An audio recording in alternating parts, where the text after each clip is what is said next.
Hello, you're listening to Food Rebels, and I'm your host, AJ Sharp. As you know, this show is dedicated to the more rebellious side of the food world, where we celebrate people who have challenged the status quo. These guys are food founders, challenger brands, and people in food who are doing really exciting things. I'm the show host, AJ Sharp, broadcaster, food judge, business owner. Delighted to be joined again for the fourth time by MasterChef winner, Tempest Foods founder, TV presenter, demo chef, food judge, and all-round foodie legend, Drew Baker. Welcome back. Thank you, AJ. I didn't recognise who you're talking about there. I should have said my name, but thank you. Yes, great to be back and can't wait to see what we're going to talk about. But the room smells incredible. It does smell incredible, doesn't it? I've been listening. I wanted you to know that I've been listening over the last 4 weeks. Of every time you told me about you, I was like making little notes. Oh, no. My summary. Yeah, this show's going to be really exciting. We're talking about baking. I think there's some really delicious looking baked goods in the studio today. Tasting some cakes from our experts on the show. So we have got Luke Underdown from Garage Coffee, who's recently launched a sourdough bakery. Welcome, Luke. Hello, thank you for having me.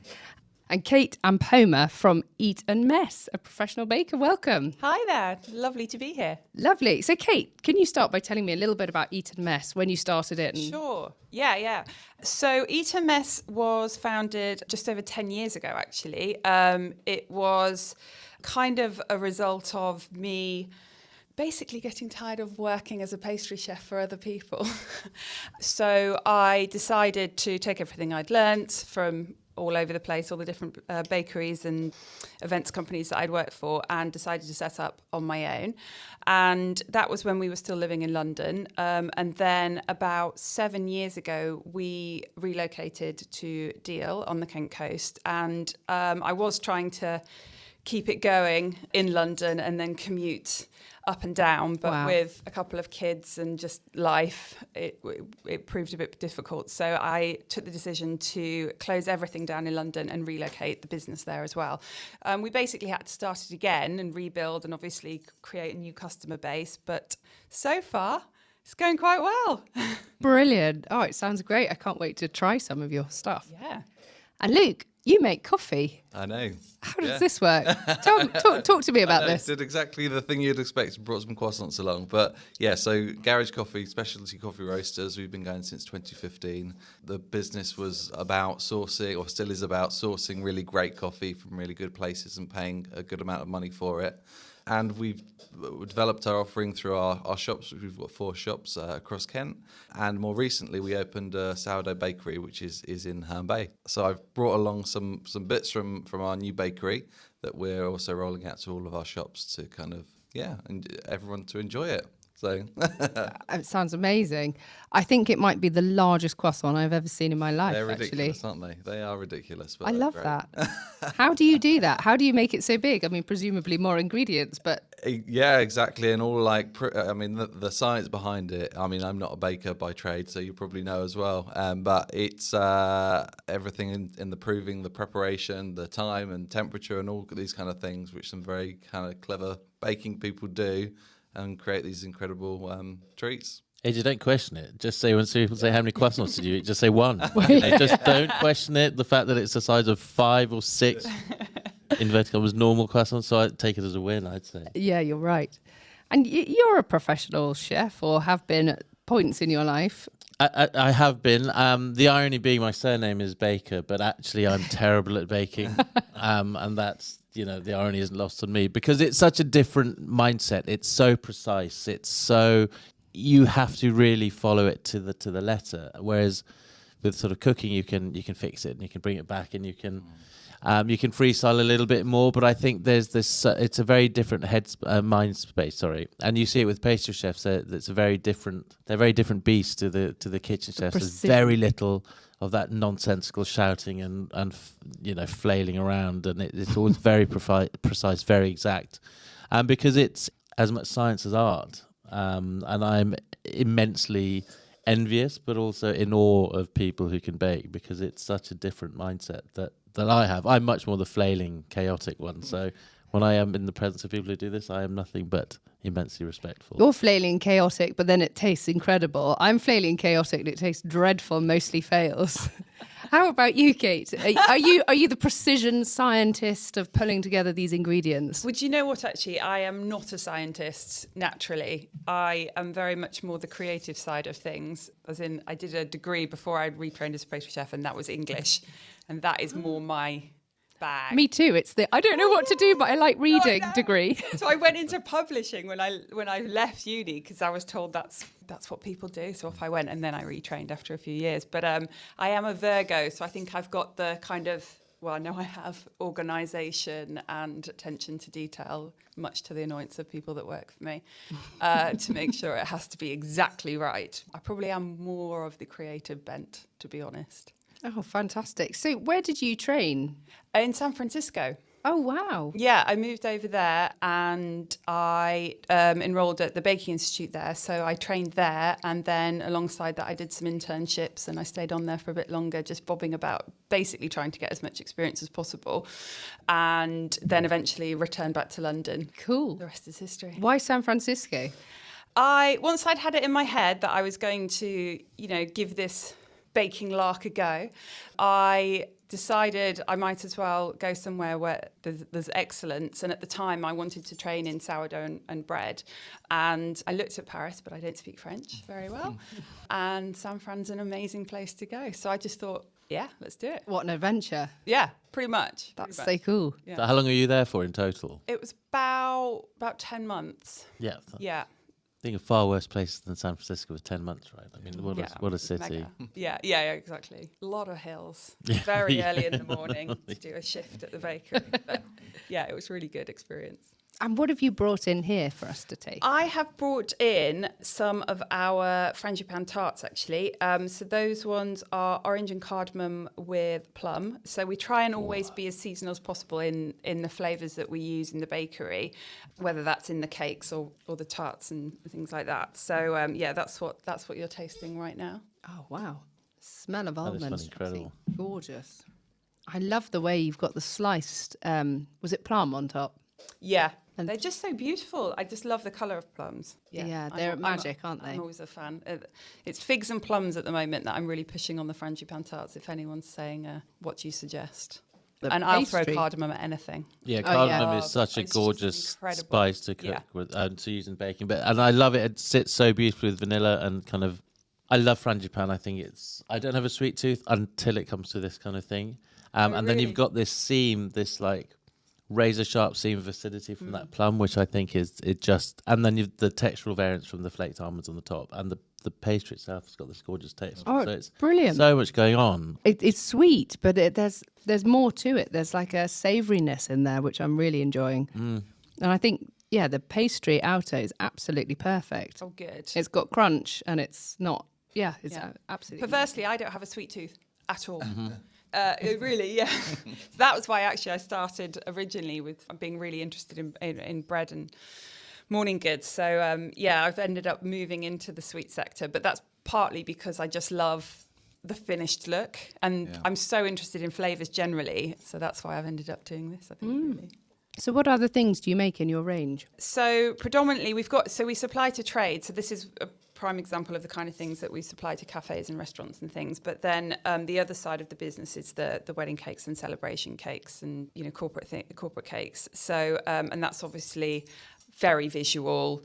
We've got a core selection of flavours that people can order on the website, and then we're always throwing a few seasonal things in there as well that for people that want to be slightly more adventurous. And I mean, the bestseller is still always going to be a vanilla and strawberry, but it's nice to be able to offer some other stuff as well. So yeah, the celebration cakes are a lot more visual, and that's where we get to have fun with ruffles and flowers, Yeah. and foliage. And So if we check you out on Nice. Instagram at Eat and Mess, yes, All one and word. Mess, yeah, all one word. you can see some pictures of some really incredible cakes. Yeah, and there's things. lots of frilly confections over there. Do you see a swing towards more seasonal stuff? Because I know, as an island, we used to be so used to eating because you Yeah. got it all year round in the supermarket, right? And you wouldn't question a strawberry in January versus one in August. Yeah. Do you find there is a swing towards more seasonality as people kind of really get to grips with it? Because I think people see seasonality as a bit of an abstract term. It doesn't really relate to them. They're like, oh, it's what posh restaurants do. But actually, Yeah. it's not. I think I it's think something that's spilling over more, right? Definitely, and I don't know if you guys have found this as well, anybody that's interested in food, but there's just a lot more conversation going on around seasonality now and locality as well. That's the other key thing. I think people, we've always had farm shops available. I think Kent's fantastic for its produce, actually. Unbelievable. Since we've been down here, it's just abundant. And I'm actually from Yorkshire. I'm a farmer's daughter from Yorkshire. Also abundant, amazing So produce. I've always been really kind of, this is important for me personally. And then we got down here and I was like, this is great, just the selection.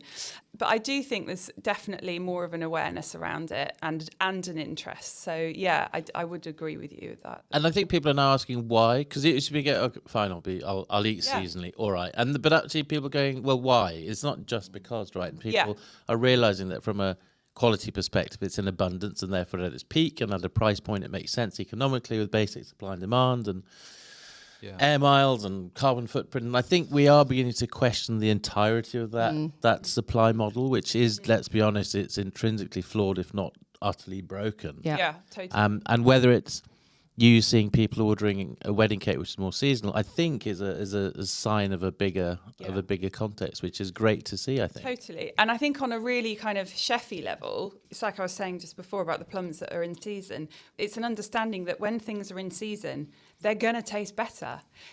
We go to the supermarket and we might get our tomatoes, but they just taste like water if they're not in season. Yeah. And it's the same with the ingredients that we use in the bakery. If you have a focus on that, generally speaking, and if, a bonus, you've picked it up from somewhere locally, like a farm shop, it's going to taste mega. Yeah. It's exactly the same thing we have in coffee as well, because coffee is a seasonal product.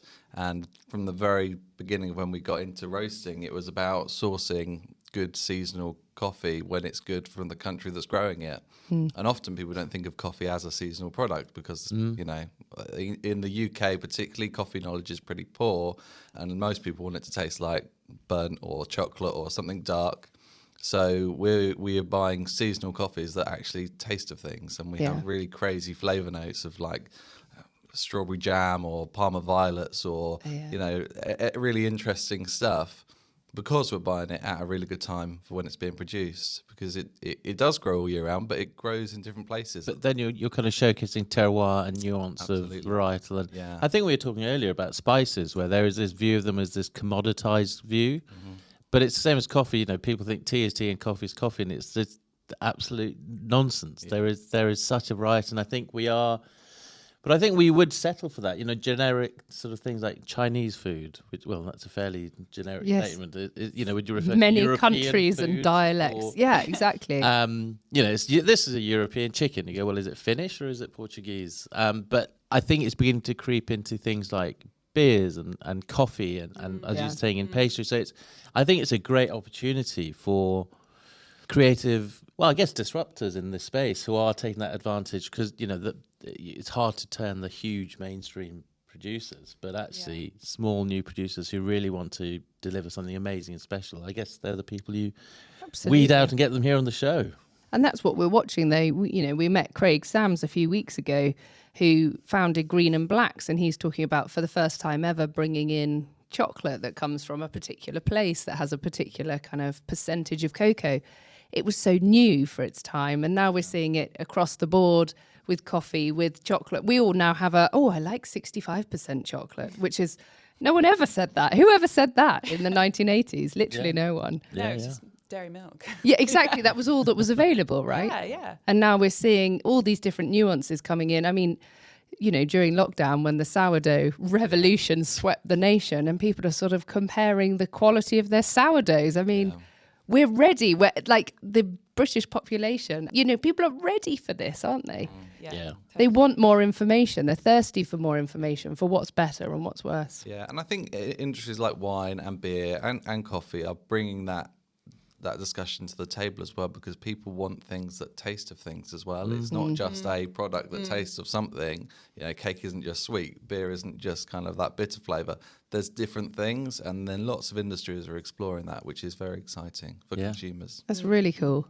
Talking of tasting things, are we allowed to taste the giant croissant? Yeah. So we've got a plain croissant, a pain au chocolat, and some of our sourdough there as well. Cool. Can you tell us a little bit about how they're made or who made them or? Yeah, so this is from our do you our start baking team in Herne Bay. So we've laminated doughs about 48 hours to get to this stage. Really tasty croissants. Wow, sorry, forgot I was on radio then. Sorry, I just sort of zoned Pause out. for eating. Yeah. It's the texture, right? Because there's nothing more disappointing when you get a croissant and it sort of shatters on impact. You bite into it and the thing just explodes and it's just this dry, dusty affair. Whereas there's texture and there's a really lovely, savoury, almost saltiness running through it. And it's just...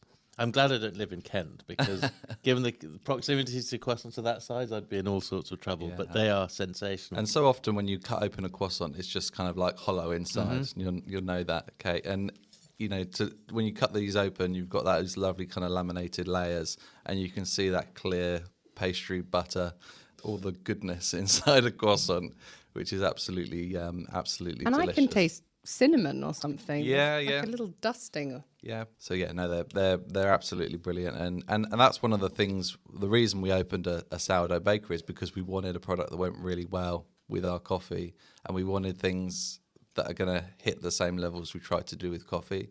And so often in the past we've been just buying croissants from frozen, baking them from frozen in our shops, and they hit a mark and people take them, but they were never really good enough for what we wanted to do. And it's been really good fun, and it's a great compliment to what we offer. And you're making bread as well. Yeah. So we've also got our house sourdough there, which is again super delicious. Beautiful sour notes on the nose. Yeah. I love sourdough. I just love it. It's the ultimate. I've just come in from work or a run or something. Yeah. Can't go wrong. The ultimate, yeah. Good bread with butter is... I don't think anything beats it. I think that's top of the pile. That's number one. I am genuinely blown away at the quality of everything we've just tasted. Just astounding. And I don't really know what to say about it other than it's I love from concept to execution, everything makes sense. There's a story to it, there's a reason to it, there's a rationale to it, there's a genuine passion behind it, and it's articulated perfectly in a beautifully executed product. And I think there's a real joy as a consumer to experience that, because it's evident there. You just need to look at it and know that that's a huge amount of skill and love and attention has gone into that. Yeah.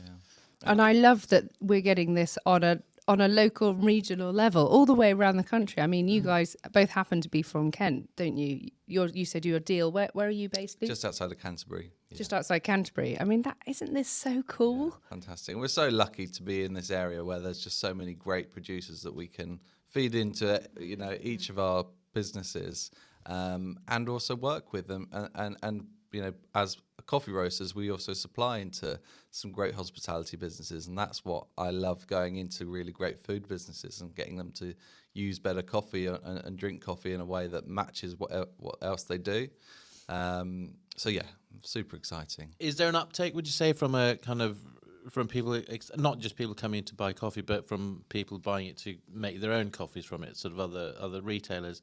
Yeah. Do you say there's a definite movement? Definitely. I mean, during COVID, there was a massive spike in people buying coffee online and coffee through the letterbox, and which was great for us because that kind of was a revenue stream when we didn't have our shops open and all our wholesale customers were closed. So yeah, and at that time, people were buying coffee machines and all the equipment. So there's been a real boom in people drinking coffee at home.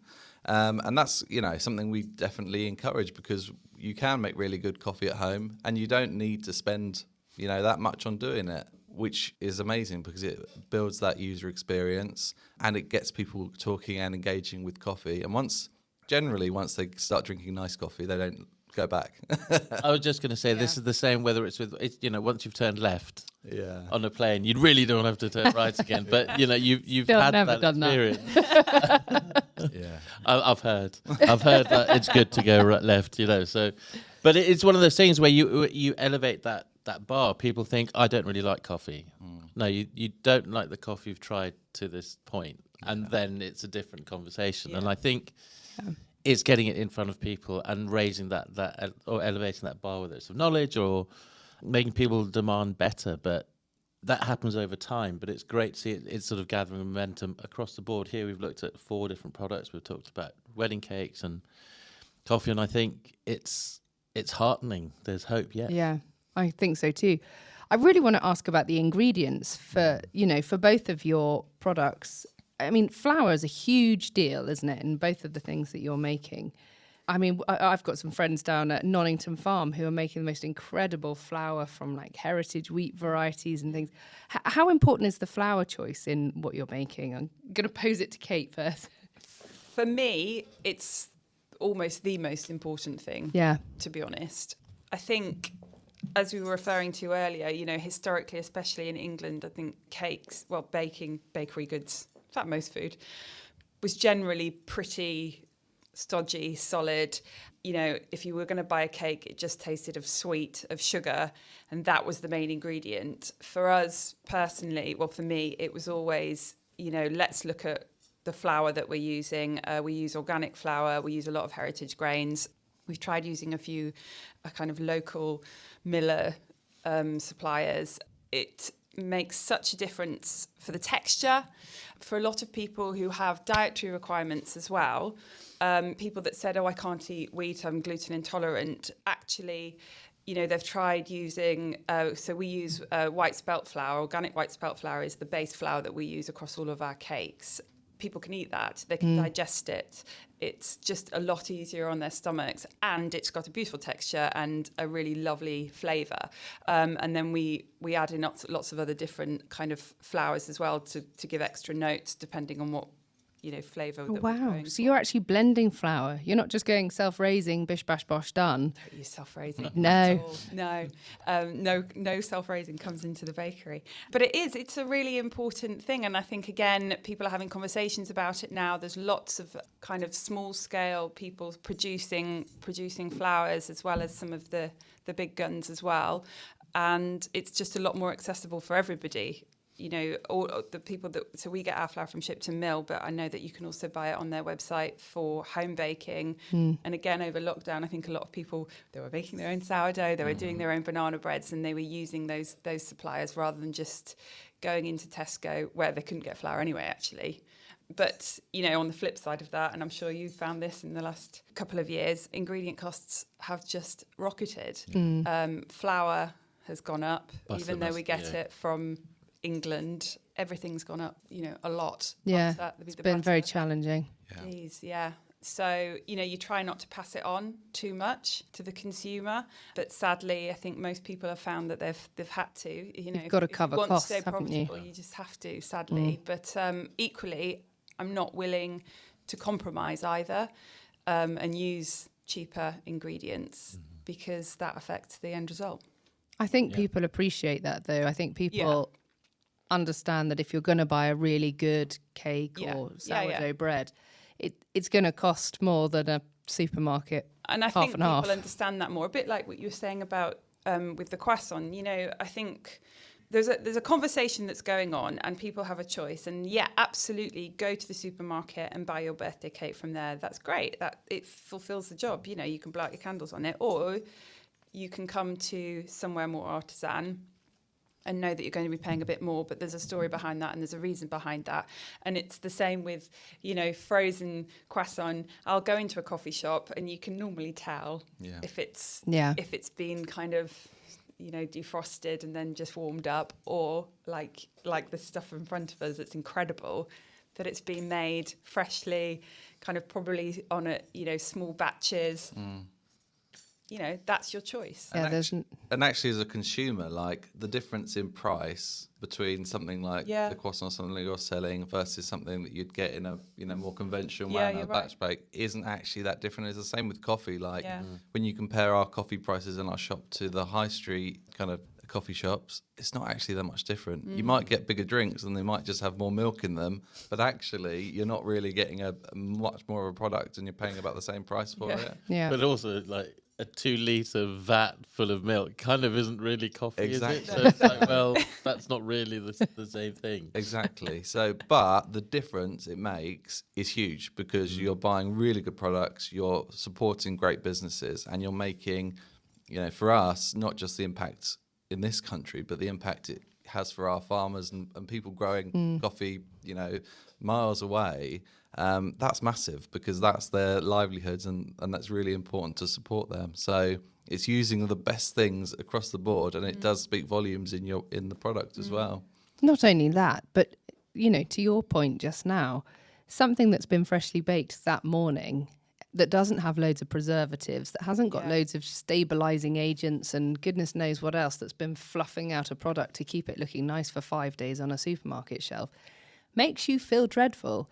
And you may not be gluten intolerant. You may actually just be reacting to some of the different agents that are put into supermarket breads, and not just supermarkets, but kind of mass-produced breads, which really aren't really meant for the human digestive system.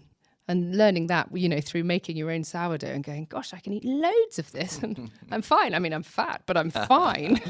It's a really short ingredients list. Yeah, exactly. Really is. And I have to give Kate a big up here because you have walked into the studio today with an 8-week-old baby on your shoulder. And I just want to give you a big up for that because I love it. I love seeing mums at work doing their thing, nailing it. Just casually rocking up on the radio, got a baby, it's all cool. Yeah, she's out there somewhere. I haven't heard her crying, so it's all good. I literally, there was at least 3 people from the team all cooing over her, I think. I just realised I should probably qualify that. I haven't just left her out there. There are people with her. No, the production team are... She's very well taken loved, care of. no problem. Yeah. No, I think that's really cool, and it alludes to the spice conversation we were having last week with... Jawa here about, female cooperatives and, taking their kids to work and just getting on with it. And this would solve the childcare crisis in the UK if we could just all bring our kids. Yeah. I mean, not all the time. Mine are really annoying, but particularly when they're babies, I think, it needs to be normalised. We need to be doing this so much more. And I think everyone needs to... people need to be more tolerant of the idea in the workspace and not go, well, you can't have a baby here. And then people kind of go, because it's always been the way that way. It's always been the way. We did a job interview the other day with a lady who brought a baby along. She was on her mat leave. Why wouldn't she bring her baby? So the baby got passed around the table as we all just carried on the interview. There was no problem. Perfect. Are you about to become a dad, were you saying? I am, yeah, 2 weeks. Oh, wow. Yeah. 2 weeks. Oh, that's super exciting. It is very exciting and... equally terrifying. Exactly, yeah. Well, in both parts. All I can say is that to do with, in the world of bakery, people are used to getting up really early, so you've been kind of trained. And plenty of coffee to keep me going. There you go. You're an entrepreneur. You are set. Yeah, you've got the best credentials for this. You've got this. Oh, it sounds amazing. I can't believe it. We're out of time again. How does it happen? This has been absolutely brilliant. You've been listening to Food Rebels. Thank you so much to our fabulous guests, Luke Underdown from Garage Coffee and Kate Amberham from Eat and Mess. And a really big thank you to my fellow presenter, Drew Baker, who has joined us for 4 episodes. I really hope you've enjoyed coming on Food Rebels. It's been awesome having your knowledge and super clear passion for food. Thank you. It's been an absolute pleasure, AJ. Thank you for having me. No, it's been phenomenal. Thank you. Food Rebels is available on radio stations around the UK and further afield. You can get replays through the podcasting apps such as Apple Podcasts, Spotify and Audible. Thanks for joining us. Make sure you taste the rebellion. Have a great week.